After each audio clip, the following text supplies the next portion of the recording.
The shadow on my tent did not retreat into the brush. It didn't walk away. When the first weak, gray light of dawn finally began to bleed through the canopy above, the silhouette simply dissolved. It melted into the morning mist, and the voice on the other side of the nylon faded into the low groan of the wind. I sat completely motionless until the sun fully cleared the ridges at 6 in the morning. My hands were locked into agonizing cramps from gripping the handgun for 8 straight hours. I slowly unzipped the tent and stepped out into the freezing morning air. A part of me was desperately hoping to find nothing. I wanted to convince myself it had all been an altitude-induced hallucination, a trick of the isolation and the dark. But the mountain always leaves scars. Right there on the orange fabric of the tent door, exactly where the shadow hand had pressed against the nylon, were 5 long, oily streaks. They were a sickening grayish-black color, and they smelled intensely of stagnant swamp water and old copper.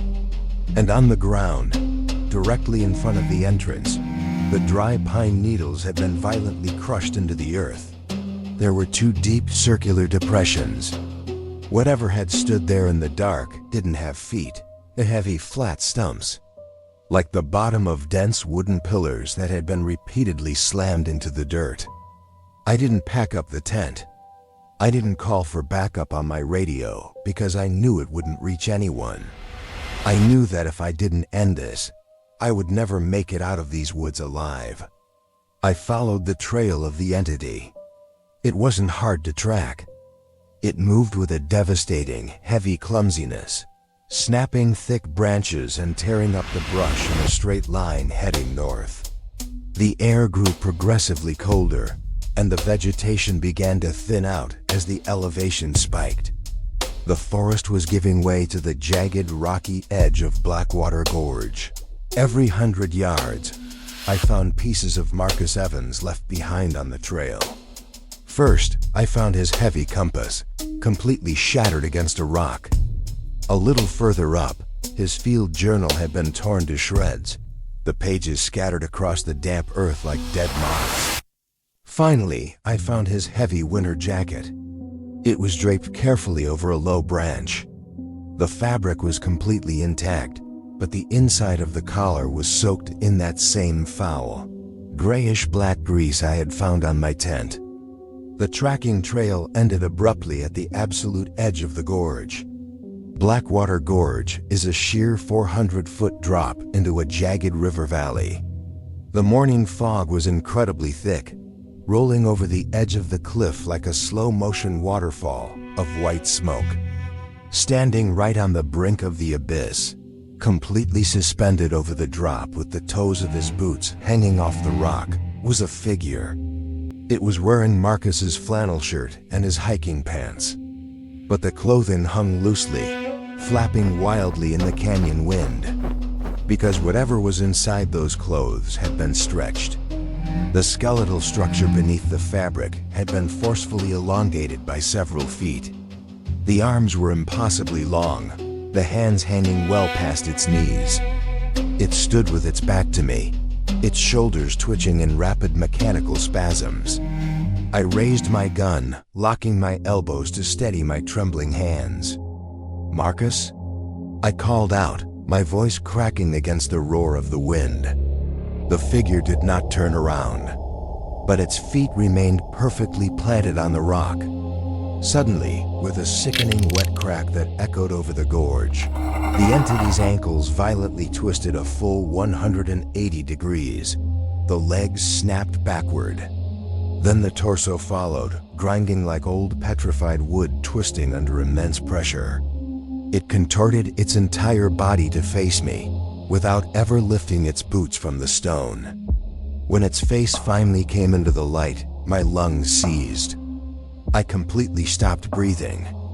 It was not a human face.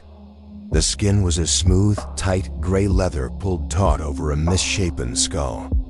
There were no eyes. There was no nose.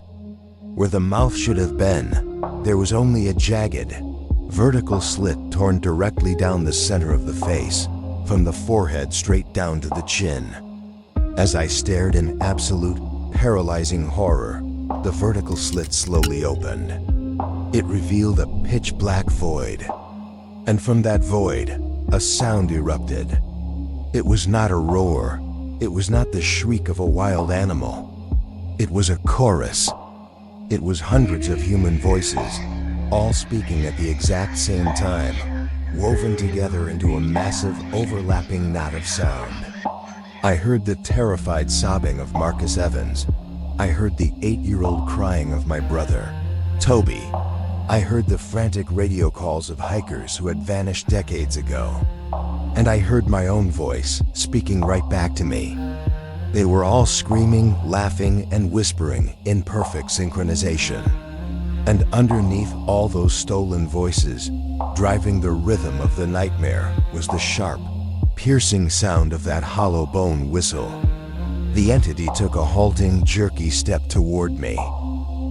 "We have your voice, Samuel," the massive chorus whispered, the sound vibrating in my teeth.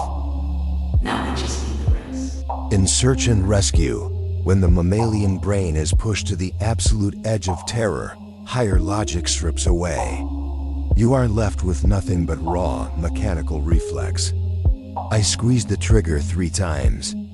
The hollow point rounds hit the entity square in the chest, but there was no blood. There was no flinch of pain. The sound was like a heavy axe swinging into a rotten oak tree. A dull, hollow thud. The kinetic impact of the bullets broke its balance. Its elongated, brittle limbs flailed backward, and it tumbled over the edge of the cliff. It fell back into the white fog of the abyss. But as it vanished into the mist, the voices did not scream in pain. They laughed. Dozens of stolen voices rising out of the gorge in a synchronized, mocking harmony. I didn't walk to the edge to look down. I turned my back on the gorge, and I ran. I ran blindly through the trees, tearing my clothes and my skin on the briars. The forest felt like it was actively shifting around me. The trees seemed to lean closer, trying to trip me. Whispers echoed from every shadow. "Sammy, you're going the wrong way." A voice would call from the left. "Come down here with us." The professor would sob from the right. I reached into my pocket, pulled out the little yellow plastic whistle, and shoved it into my mouth. I bit down on it with all the strength in my jaw until the plastic shattered. Sharp shards cut into my gums, filling my mouth with the hot taste of blood. I used the intense grounding pain to block out the whispers. I finally broke through the tree line at 9 in the morning, practically falling onto the dirt road where my truck was parked. The transition was jarring. 1 second I was in a suffocating green nightmare, and the next, I was standing under a clear, uncaring blue sky. I threw myself into the driver's seat, locked the doors, and cranked the engine. I threw the truck into reverse and tore down the logging road. I didn't breathe until I hit the paved state highway 40 miles later. I thought I had made it. I thought I had left it behind. But the mountain doesn't just let you leave.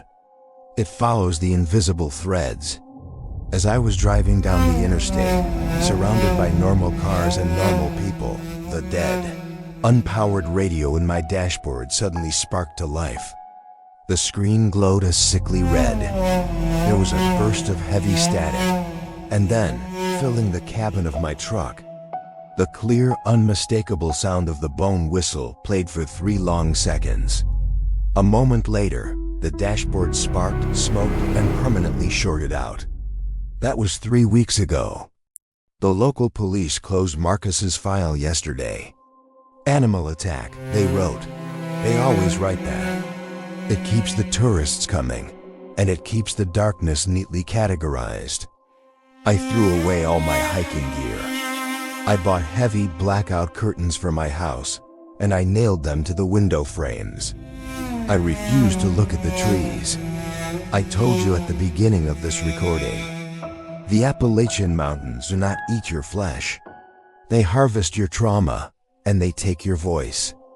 Last night, I woke up at 2 in the morning. The house was freezing cold. I walked into my bathroom and flipped on the harsh fluorescent light above the sink. I leaned over the basin and splashed cold water on my face. When I stood up and looked into the mirror, I saw my own exhausted reflection staring back at me.